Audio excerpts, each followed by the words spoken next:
Hello everyone, welcome to dynamic study. आज है हमारी फिफ्थ क्लास या फिफ्थ वीडियो। हमारी जो नेट के क्वेश्चन सीरीज़ हमने स्टार्ट की है चैनल पर उसका। तो आज अगेन हम 5 इंपॉर्टेंट एमसीक्यूज़ को डिस्कस करेंगे जो कि एज़ पर द अपडेटेड जो नेट का सिलेबस है उसी के लिए होंगे और उसी के अकॉर्डिंग होंगे बेसिकली। और ये जो सीरीज़ है और ये जो वीडियो है वो नेट के पेपर 1 के लिए इम्पॉर्टेंट है। तो चलिए स्टार्ट करते हैं अपना आज का ये वीडियो। और आज का हमारा फर्स्ट क्वेश्चन है, विच कमिटी और commission recommended the choice based credit system in higher education. So CBCS के बारे में आपने पढ़ा है तो बताना है कि किस आयोग ने या किस कमिटी ने बेसिकली रिकमेंड किया था चॉइस बेस्ड क्रेडिट सिस्टम को हायर एजुकेशन में। तो ऑप्शंस है, फर्स्ट है administrative and academic reform committee of the UGC, second है justice Verma commission on teacher education, third है Ramamurthi committee on higher education and fourth है Chattopadhyay committee on teacher education. तो यहाँ पे जो आंसर होगा या यूँ कहें कि जो कमिटी थी या कमीशन था जिसने कि रिकमेंड किया था कि हायर एजुकेशन में चॉइस बेस्ड जो क्रेडिट सिस्टम है उसे लाना चाहिए, एक बेस्ट वे है ये। तो ये किया था रिकमेंड जो एडमिनिस्ट्रेटिव कमिटी थी और and academic reform committee, that is जो यूजीसी की ही कमिटी थी। That is option number first जो है वो करेक्ट आंसर है। Administrative and academic reform committee of the UGC recommended the CBCS. तो अब देखते हैं अपना नेक्स्ट क्वेश्चन। सो क्वेश्चन नंबर सेकंड में आपको दो कॉलम्स दिख रहे हैं, दो लिस्ट हैं 1 एंड 2। आपको लिस्ट 1 में से जो भी करेक्टली लिस्ट 2 में मैच हो रहे हैं, दैट इज़ फर्स्ट में बेसिकली एग्जाम्पल दिया हुआ है और आपको उससे मैच करना है सेकंड में। तो मैच द कॉलम है, करेक्ट आंसर क्या होगा? ऑप्शंस आप देख ही सकते हैं, फर्स्ट का सेकेंड। तो इसे आप अगर हम डायरेक्टली मैच द कॉलम करें और फिर उसके बेस पे आंसर देखें या ऑप्शंस देखें तो बेटर होगा।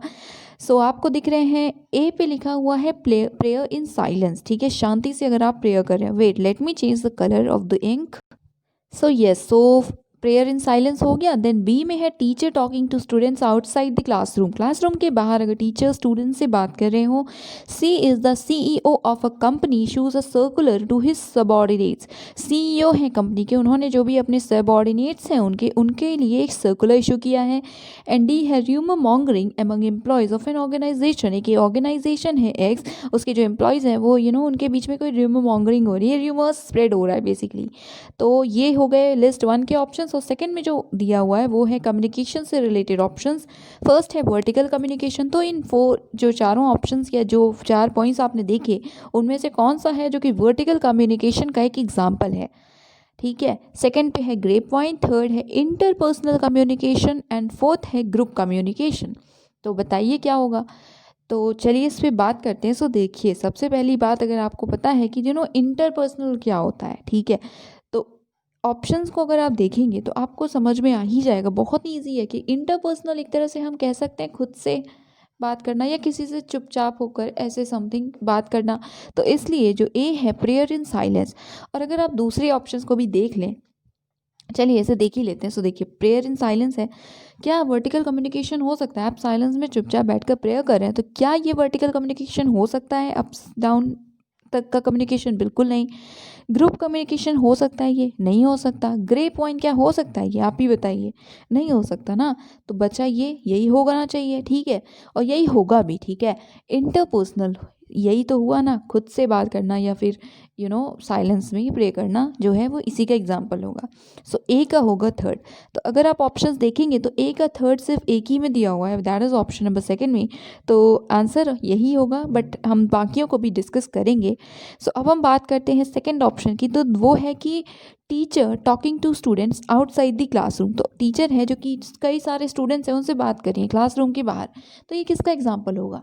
अगेन सेम चीज़ मैं बोलूँगी। देखिए, या तो आप डायरेक्टली, आपको पता ही चल गया होगा क्या होगा, या तो आप सारे ऑप्शंस को चेक कर सकते हैं कि टीचर अगर स्टूडेंट से बात कर रहे हैं, कई सारे स्टूडेंट्स हैं, ठीक है, तो ये कैसा कम्युनिकेशन होगा? इंटरपर्सनल तो होगा नहीं, एक से ज़्यादा लोग हैं बेसिकली, और किसी और से जब बात हो रही है देन वर्टिकल कम्युनिकेशन नहीं होगा। अगेन ग्रेप पॉइंट भी नहीं होगा। तो ग्रुप हुआ, और वैसे भी कई सारे स्टूडेंट्स हैं, टीचर उनसे बात करिए, तो ये एक ग्रुप कम्युनिकेशन का एग्जाम्पल हुआ।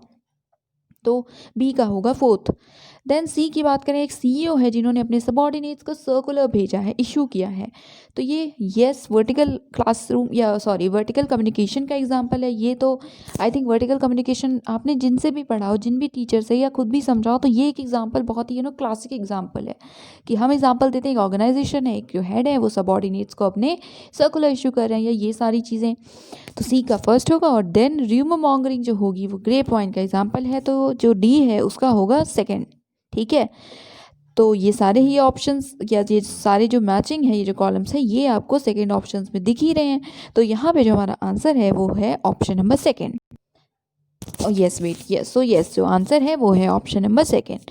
सो now let's move on to the next question which is question number 3. The emergence of media of communication in chronological sequence is, that is कि आपको पता है डिफरेंट टाइप्स के मीडियाज़ हैं हमारे सामने। ठीक है, तो उनकी इमर्जेंस कैसे हुई है, तो इसमें फ़िलहाल हमें ये जो 5 एग्जांपल्स दिए हैं उनका बताना है कि उनमें से कौन सा है जो सबसे पहले इमर्ज हुआ, कौन सा बाद में। ठीक है, क्रोनोलॉजिकल सीक्वेंस वही है कि जो सबसे पहले आया वो सबसे 1 पे आपको सीरीज़ में रखना है, उसके बाद देन जो आया सेकेंड पे, then third and so on. So जो 5 एग्जाम्पल्स हैं या मीडिया के ऑप्शन दिए वो हैं, A is radio, B is newspaper, C is film, D is television and E is internet. So options आप देख ही सकते हैं कि हमें इनमें से करेक्ट आंसर जो भी है उसे चूज़ करना है। ए में दिया हुआ है ACDEB। ठीक है, ए का मतलब हुआ सबसे पहले रेडियो आया है, then film, then television, then internet और देन न्यूज़पेपर। सिमिलरली आप ऑप्शंस को यहाँ पे पढ़ सकते हैं। ठीक है, तो हम डायरेक्टली अगर इन एग्जाम्पल्स की बात करें तो आपको ईजिली पता चल चुका होगा कि इसका आंसर क्या होगा। देखिए, अगर हम सारे ऑप्शंस को देखें तो इंटरनेट सबसे रिसेंट डेवलपमेंट है मीडिया के सेक्टर में, मीडिया के क्षेत्र में। तो इंटरनेट 100% क्रोनोलॉजिकल सीक्वेंस में, क्रोनोलॉजिकल ऑर्डर में सबसे एंड में होगा इन रिस्पेक्ट या विद रिस्पेक्ट टू जो बाकी ऑप्शंस हैं, जैसे रेडियो है, न्यूज़पेपर है, फिल्म्स है या टेलीविजन्स है, ये सब पहले से थे, इंटरनेट बाद में आया है, इमर्ज हुआ है। तो ई वाला ऑप्शन सबसे लास्ट में होगा ही होगा। तो ऑप्शंस अगर आप देखेंगे तो ई सिर्फ एक में लास्ट में दिखा हुआ है। ठीक है, तो आंसर हमारा हो जाएगा ऑप्शन नंबर सेकेंड। ये हो गया। और बाकी की भी बात अगर करते हैं तो आपने पढ़ा होगा, अगर थोड़ा बहुत भी आपने जीएस पढ़ी होगी, आपको पता है इंडिया स्ट्रगल कितना स्ट्रगल हुआ ब्रिटिशर्स के खिलाफ। तो उस समय हमारे न्यूज़पेपर्स हुआ करते थे। ठीक है, पहला न्यूज़पेपर भी उसी समय पब्लिश होना स्टार्ट हुआ था। तो न्यूज़पेपर सबसे पहले आया। So first of all newspaper, उसके बाद फिल्म्स सबसे पहले नहीं, आई मीन न्यूज़पेपर के बाद फिल्म्स का ओरिजिनेशन होता है। Then All India Radio came into existence, या radio basically came into existence, फिर टेलीविज़न और लास्ट में इंटरनेट। तो जो आंसर है वो है option number second, that is की BCADE। सबसे पहले newspaper, then films, then radio, then television and last में इंटरनेट। तो ये था question number 3। Now question number 4 देखते हैं। सो इसमें 2 कॉलम्स दिए हुए हैं, 2 लिस्ट है, मैच द कॉलम करना है। सो दोनों ही लिस्ट में, दोनों ही कॉलम्स में आपको पेयर्स दिख रहे हैं। ठीक है, इन पेयर्स में या जैसे हर ऑप्शन में जो पेयर है उनमें एक दूसरे में कुछ रिलेशन है, और जो सेकेंड लिस्ट है उसमें भी एनालॉजीज के पेयर्स ही दिए हैं। तो बेसिकली आपको मैच करना है कि जो रिलेशन इस साइड वाले जो कॉलम्स हैं, इस साइड वाले जो एग्जांपल्स हैं, पेयर्स हैं, उनमें है, वैसा ही रिलेशन सेकंड लिस्ट वाले जो ऑप्शन है उनमें से किस में है। ठीक है, आई होप कि I am clear to you. Again 2 list हैं, सबसे पहले वाले में लिस्ट 1 में कुछ पेयर्स दिए हैं, हमें बताना है कि इन पेयर्स के बीच में जो रिलेशन है ना, जो एनालॉजी है, सिमिलर एनालॉजी हमें बतानी है इनमें से किस में है। इस वे में मैच द कॉलम हमें ये अलग करना है। ऑप्शंस आप देख ही सकते हैं, हम डायरेक्टली इन ऑप्शंस या जो लिस्ट में बातें दी गई हैं उन पे सबसे पहले हम डिस्कस करेंगे। सो सबसे पहले वेट, यस, तो इसे डिलीट करते हैं। यस, तो आपको सबसे पहले ए वाला ऑप्शन दिख रहा है, oil is to, sorry oil नहीं, owl, owl is to flight. Then B पे है बेल चाइम, सी पे है नाइफ कट, डी पे है फार्मर क्रॉप। रिलेशन आपको इजीली समझ में आया क्या होगा। Oil, sorry I am sorry again I am saying oil, it is owl. ठीक है, आउल पे दिया है फ्लाइट। ठीक है, उल्लू क्या करता है, उड़ता है basically. Then bell chime, bell अगर आप सुनेंगे तो उसमें it chimes actually. Then C knife, क्या पर्पज़ है उसका, कट करता है चीज़ों को, सब्जियों को, फ्रूट्स को। फार्मर क्रॉप से रिलेटेड है। ठीक है, तो ऐसा ही रिलेशन लिस्ट 2 में देखते हैं। सबसे पहले दिया हुआ है डेयरी फार्मर मिल्क, फार्मर का रिलेशन क्रॉप से है, फार्मर क्रॉप ग्रो करता है, हमें क्रॉप प्रोवाइड करते हैं फार्मर्स। यहाँ पे दिया है डेयरी फार्मर मिल्क, तो ईजिली आपको पता चली गया होगा डी का जो है वो फर्स्ट का रिलेशन, मतलब इनके जो पेयर्स हैं वो सिमिलर चीज़ डिपिक्ट कर रहे हैं, तो डी का फर्स्ट होगा, ठीक है। देन जो सेकंड है वो है स्नेक क्रॉल, तो स्नेक जो है ना वो क्रॉल करता है। थर्ड में दिया हुआ है थंडर रोर, तो थंडर की अगर आप आवाज़ करेंगे वो बेसिकली रोर, ठीक है, तो साउंड से रिलेटेड हुआ। देन फोर्थ है स्वॉर्ड, सॉर्ड जो है तलवार, चाकू, तलवार, स्लॉटर, सो इसका यूज़ स्लॉटर करने के लिए किया जाता है। तो ईजी है, बहुत सिंपल सा क्वेश्चन है। तो आउल का फ्लाइट करता है, यहाँ पे स्नेक क्रॉल करता है। बेल चाइम करता है, बेल से चाइम का रिलेशन वही होगा जो थंडर रोर होगा। देन नाइफ कट करती है, स्वॉर्ड से हम स्लॉटर कर सकते हैं, और फिर फार्मर डी का होगा 1। तो ये जो सिमिलर रिलेशन है किस में दिया हुआ है, तो देखिए ए का सेकंड किस में है, दोनों ऑप्शंस में ए का सेकंड, देन बी का according to me it is B का 3। सो यहाँ पे जो आंसर होगा वो होगा ऑप्शन नंबर 4। यस, तो आंसर है ऑप्शन नंबर 4। आई होप कि आपको भी ये चीज़ें क्लियर होंगी। अब लास्ट क्वेश्चन देखते हैं अपना आज का। So question number 5 is given below are the 2 statements, 2 statements दी हैं, फर्स्ट एंड सेकंड, दोनों ही सीटिंग अरेंजमेंट टाइप का क्वेश्चन है। स्टेटमेंट 1 में है कि if A B and C are standing in a circle looking at the centre and B is just left of A, then C is just right of B. Basically एक situation दी हुई है, एक circle है जिसमें कि ए, B और सी जो है वो सर्कल पे खड़े हैं और वो सेंटर की तरफ देख रहे हैं, ठीक है। इस साइड उनकी, दैट इज़ उनकी जो बॉडी है, बैक है उनका, वो ऑपोजिट साइड है, और उनकी जो आइज़ है, फ्रंट पोर्शन उनकी बॉडी का, वो इस साइड सेंटर की तरफ वो देख रहे हैं, ये सेंटर है। तो अगर ऐसा है तो इस केस में जो बी है वो जस्ट ए के लेफ्ट में खड़ा हुआ है, ठीक है। Wait, let me change the colour ताकि इसे थोड़ा मॉडिफाई किया जा सके। जी, तो आपने देखा बी जो है वो लेफ़्ट में है ए के, ठीक है। तो अगर पहले इसी को बना दें, सो बी ए के लेफ़्ट में है, ठीक है। ए का जो फेस है वो इस साइड है, तो ए का लेफ़्ट इधर हुआ, राइट इधर हुआ। ए के लेफ़्ट में बी है ना, B is just left of A, तो बी जो है वो इस साइड आ जाएगा, तो ए यहाँ पे हुआ, बी यहाँ पे बेसिकली, ठीक है। और उसके बाद है then C is just right of B, तो जो सी है ना वो बी के जस्ट राइट में है। अब बी के जस्ट राइट कौन सा हुआ, बी यहाँ पे है, सेंटर में देख रहा है, अगेन लेफ्ट इधर, राइट इधर, तो बी के राइट में सी है। यहाँ पे समथिंग बोल रहा है क्वेश्चन कि सी जस्ट राइट में है और बी है ए के जस्ट लेफ्ट में। तो ये क्या पॉसिबल है आपको लग रहा है? जस्ट लेफ्ट का मतलब क्या हुआ, देखिए बी जो है वो ए के बिल्कुल लेफ्ट में है, ठीक है, और सी जो है वो बी के जस्ट राइट में है।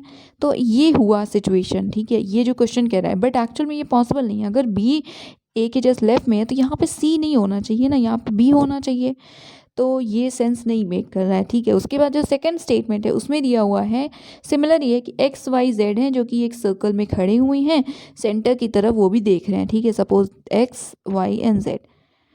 उसके बाद है कि x जो है it's just right of y, Y जो है y यहाँ पे, रुकिए फिर से कलर चेंज करते हैं।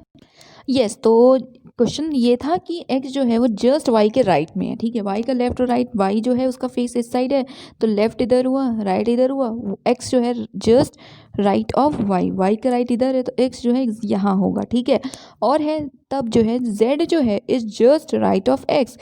अगर x जो है वो इसकी पोजीशन ये है, तो जो z है वो x के जस्ट राइट में होगा। अगेन x का लेफ्ट इधर हुआ, राइट इधर हुआ, x के राइट में z है, एग्जैक्टली, ठीक है। तो ये वाला जो सिचुएशन है ये बन रही है, ठीक है। तो सेकंड स्टेटमेंट पॉसिबल है। वैसे ये आंसर ही हमने डिस्कस कर लिया एक्चुअल में।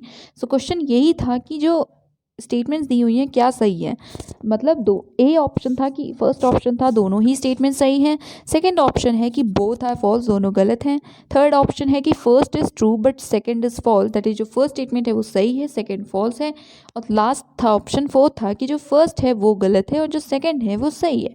तो हमने देखा, डिस्कस कर ही लिया। सो स्टेटमेंट फर्स्ट जो है वो सही नहीं है, सेकंड सही है, तो जो आंसर होगा वो होगा option number 4, that is statement first is false but statement second is true. So yes, I hope कि आपको जो सारे क्वेश्चंस थे वो आपके लिए क्लियर रहे होंगे। तो बस that is it for today. Thank you so much. Keep on watching, keep on learning.